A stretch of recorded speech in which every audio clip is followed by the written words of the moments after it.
Bismillahirrahmanirrahim. Bizlər çalışdığımız qədər bizə pislik eləyən insanlara yaxşılıqla cavab verək.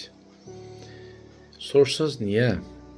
Çünki əgər biz pisliklə cavab versək, nəsə fayda götürmə ehtimalımız yoxdur. Olaya olmayan, məsələn, o qədər inandırıcı gəlmir. Kimsə sənə pislik elə, sən ona pislik elə və ortada bir yaxşı bir şey olsun, yox. Amma sənə qarşı bir əziyyəti olan, sənə bir çətinlik yaradan insana qarşı bir xoş rəftar eləsən, olsun ki, sənin bu rəftarın, bu əxlaqın o insanın dəyişməyinə səbəb ola bilər.